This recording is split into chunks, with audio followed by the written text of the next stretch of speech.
Bum bum bum bum bum bum bum bum bum bum bum bum. The Peter Dislike Show. Bum bum bum bum bum bum bum. Well, happy Thanksgiving again. It turns out that I haven't always had a good relationship with my workplaces during the Thanksgiving holiday, and this year I resolved to change some of that. So I can think of 3 times in my life, in my working life, where I didn't get the best treatment of all during the Thanksgiving holidays. I was working at a technology startup. This was 8 years ago now, if you can believe it. And we had this system of rotations where every week one of us would be the one to respond to various bug fixes. And it was a good way to get to know the entire system of the company.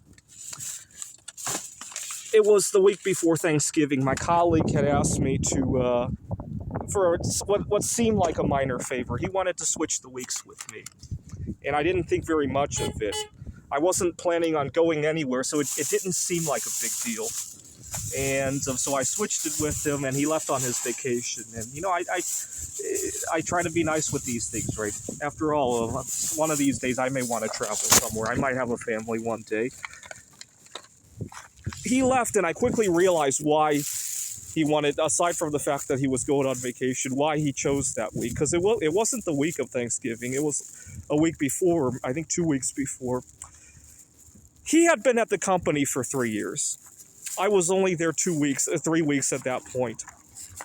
And he realized that week was the busiest week for the rotation. And it gave me a bad taste in my mouth when I realized what had happened. He took advantage of me. When he got back from vacation, I asked him, how was your vacation and all that? I was hoping to not necessarily confront him, but maybe ask him for a different favor, right? After all, I have a life too. But he got back and he completely ghosted me. I would see him in the cafeteria and he would turn away. And not only did I feel like I got taken advantage of, but now he created a very hostile environment. Because I got to share an office with him and all that. And now I have to deal with this. And it was very upsetting, to say the least. And it contributed to, it wasn't the only thing, but it contributed to me leaving the startup company. Long story short, they folded not long afterwards anyway, but it was still very upsetting. I was working at a tutoring center in 2021. We had just reopened from COVID, if you can believe it.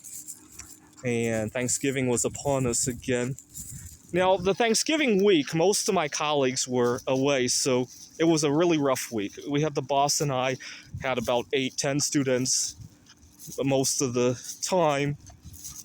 But you know what? It wasn't the end of the world, because the kind of students who would show up on a Thanksgiving week are usually pretty nice to work with, right? Now, what was really upsetting was on Thanksgiving Eve, I'd gone to work as normal. I had a 4 or 5 hour shift as normal.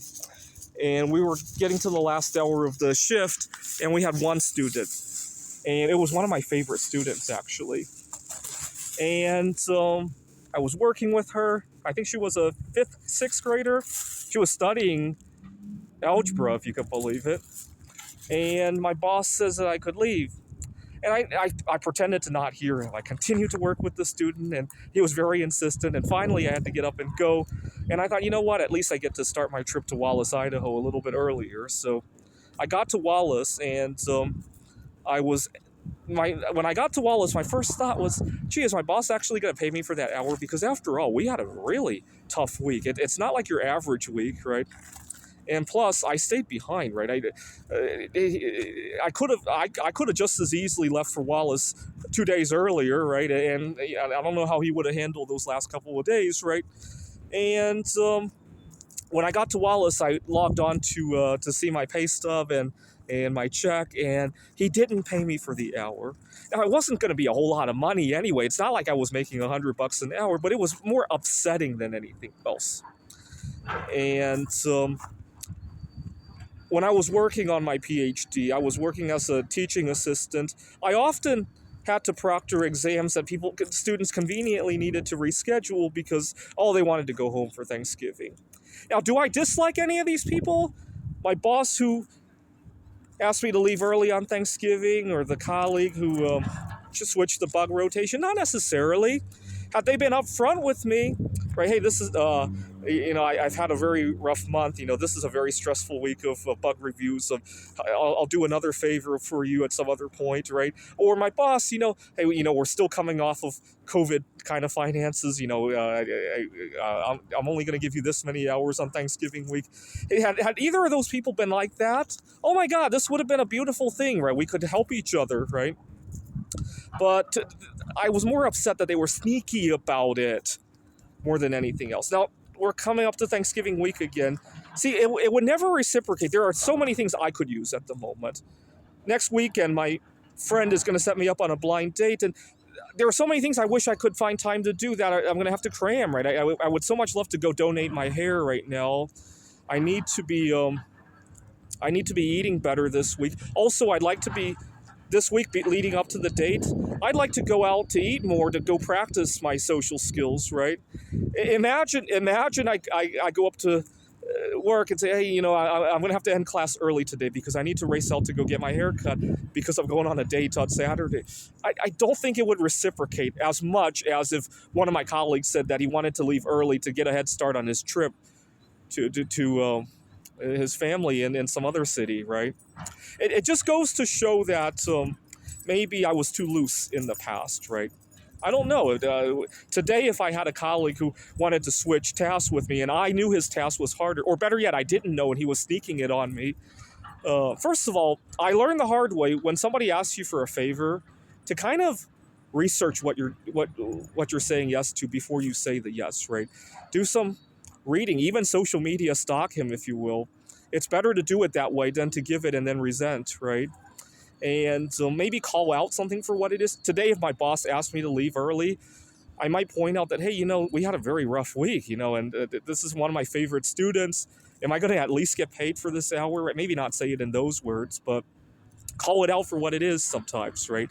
It helps that now I have more stability with my work situation that I can afford to do that. I just had to call out something here at CAC the other day, and it felt so much better than giving in and then resenting later, right? So this Thanksgiving, I'm going to take charge of asking for what I need and calling out when people ask for what they need, right? And making sure that I know what I'm saying yes to, right? This is a Peter Dislike Show. Bum, bum, bum, bum. Bum, bum, bum, bum, bum, bum, bum. The Peter Dislike Show. Bum, bum, bum, bum, bum, bum, bum.